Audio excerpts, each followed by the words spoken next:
In 4.4 and 4.5, there are two different methods that you can use to factor.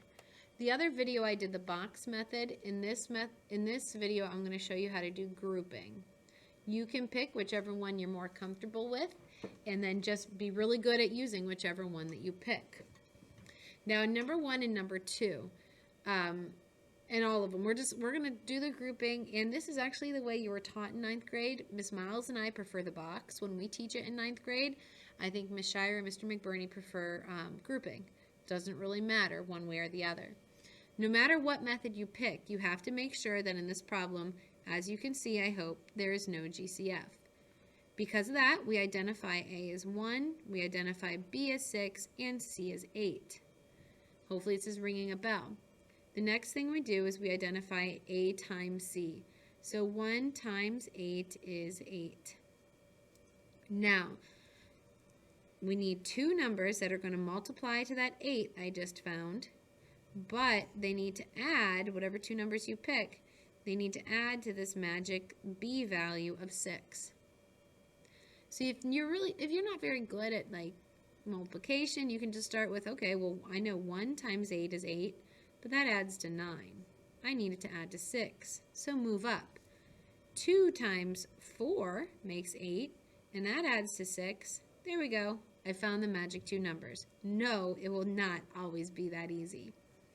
Once you find those two magic numbers, each of those numbers is going to get an X. Let me show you. Let me give you some recall here from 9th grade. You keep the X squared term, and you keep the plus 8 in the back. But instead of writing plus 6, you replace that with a positive 2x and a positive 4x in the middle. So you still actually have the 6 in the middle, you're just separating it into those two magic numbers. Break the problem in half. The GCF of this side is just an x. When you pull an x out, you will be left with x plus 2. The GCF of this side is a positive, because that sign is positive, 4. When you pull a 4 out, you will get x plus 2. If these parentheses match, you know you did it right. Your final answer is that parenthesis that matched, that x plus 2, and what was outside of the parentheses, x plus 4. That is factored. Number 4. Notice again there is no GCF. So I identify A, B, and C, and you need to identify A times C. That would be 2 times 5 is 10. Now it's time for us to do what two numbers, it's like a puzzle, multiply to that 10 I just found, but they add to that B value of negative 11 up there. So maybe you're thinking, well, I know that 2 times 5 is 10, but 2 times 5 makes 7, not negative 11. Okay, 1 times 10 is 10. When you add them, you get 11. You need a negative 11, so if you make these both negative, that keeps that at a positive 10, and it makes that a negative 11. You found the two magic numbers. You keep the 2x squared in the front. You keep the plus 5 in the back. This minus 1 gets an x, and the minus 10 also gets an x. Notice the negative 11 has been broken down into these two things, divided in half. The GCF of these first two is an x. When you take an x out, you're going to be left with 2x minus 1 when you divide it out. And if that sign is a negative, that means you're pulling out a negative. What goes into both of those? A 5. Divide by negative 5, you get positive 2x and negative 1. As long as these parentheses match, you've done it right. The final answer is the parentheses that match and the numbers outside. And that is factored. The third problem has a special thing to it, and hopefully you remember from Algebra 1, you have to find a GCF. This one has one. The GCF is 3. Let's take it out. take out a 3 and write what's left. Divide it out. So divide and you'll get 2x squared. Divide, you'll get 3x. Divide and you get 2. Each of these things gets divided by 3. Because I have a 3 here, I will have a 3 in my final answer. Okay, so do not forget this 3 in your final answer. Get rid of the first equation and identify A, B, and C in your new equation. You also need to identify AC, which is 2 times negative 2, which is negative 4. Now it's time to find that little chart. I need numbers that multiply to that number I just found, negative 4. And I need them to add to this middle term, the B value of 3. Add to 3.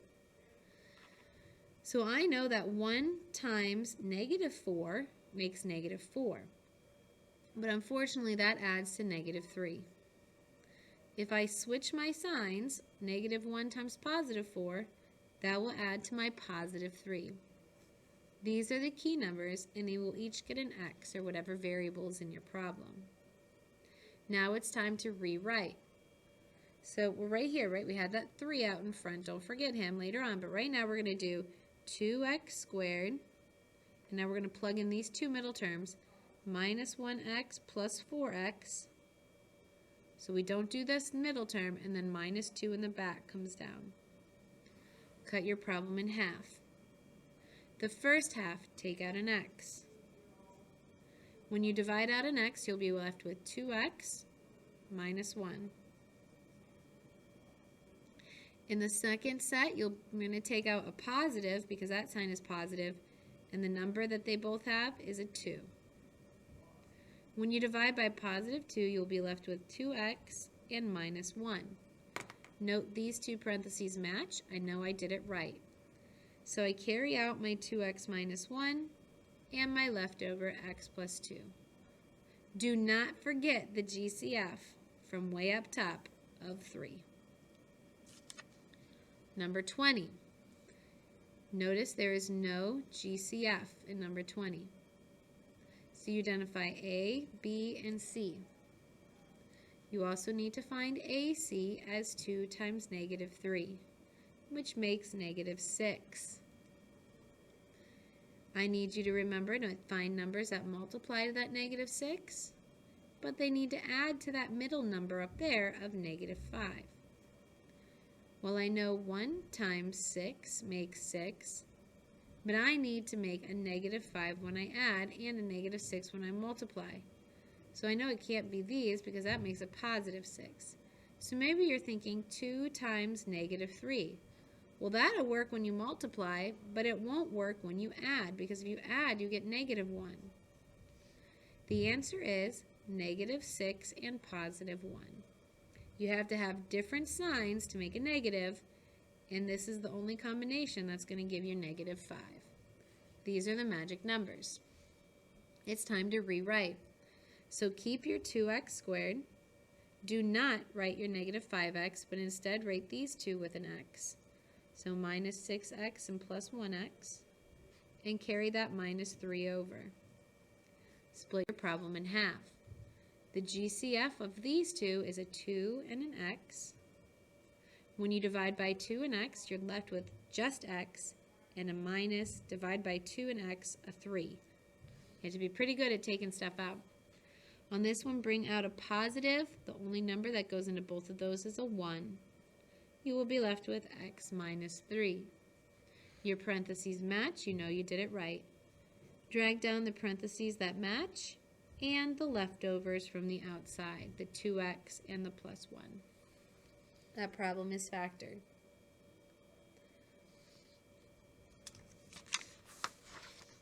Number 26. I hope you notice that everything below this line is different. All of these problems are 2 terms. Please notice all of these problems are 2 terms. Okay? Sorry, I didn't mean not to show you. All of these 3 right here are 2 terms. These are special cases. I hope you remember from Algebra 1 that when you have, this means the difference. See how it's a subtraction sign? This is the difference of each of these perfect squares. When that's the case, you just go straight to your factoring and you take their square roots. The square root of x squared is x and x. The square root of 64 is 8 and 8. One's a plus and one's a minus. If you want to check if you're right, you distribute those back together. But I promise that when you have the difference of perfect squares, it's as easy as that. 28. Please notice again we have the difference of perfect squares. Both of those numbers are perfect squares. When there's no GCF either, okay? So you take their square roots, 5x and 5x because the square root of 25. The square root of 1 is 1 and 1. One's a plus, one's a minus. Number 36, you might not see it, but there is actually a GCF in number 36, and it's because of this first thing being negative. The GCF is -1. So before I do anything, I need to pull out a -1. When I pull out a -1, that gives me positive x squared minus 196. Notice now I have the difference of perfect squares. The -1 goes in the front, and we just had to find their square roots. The square root of x squared is x and x. The square root of 196 is 14 and 14. One's a plus, one's a minus. And that's all there is to the difference of perfect squares. The ones on the bottom are different.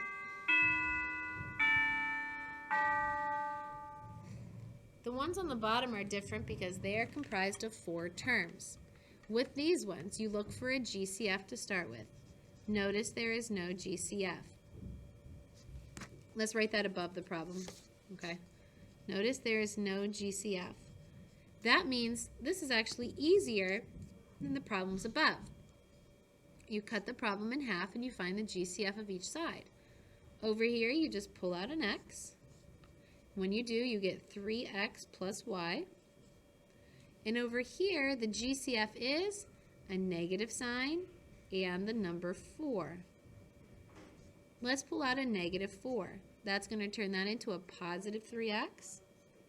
And if I pull out a -4, that turns this into a positive y. Notice your parentheses match. So you have 3x plus y because of your matching parentheses and x minus 4. You can always check these back together because this makes 3x squared, this makes minus 12x, this makes positive xy, this makes negative 4y, and all of those were part of the original. Number 6, notice there is no GCF. Yes, you have to look for that every single time. Okay? Split it in half. The GCF over here is not just b, it's b squared. Both of them have a b squared. Take out or divide out a b squared, you should be left with b plus 3. On this side, they bring down the negative sign and take out the number 2, or divide out the number 2. That's going to give you a positive b when you divide it out, and a positive 3. Notice your parentheses match. B plus 3, and the leftover b squared minus 2. Yes, you should check these back together. That makes b to the third. That makes minus 2b, which you can see right there. That makes 3b squared, which you can see there. And that makes minus 6 in the back.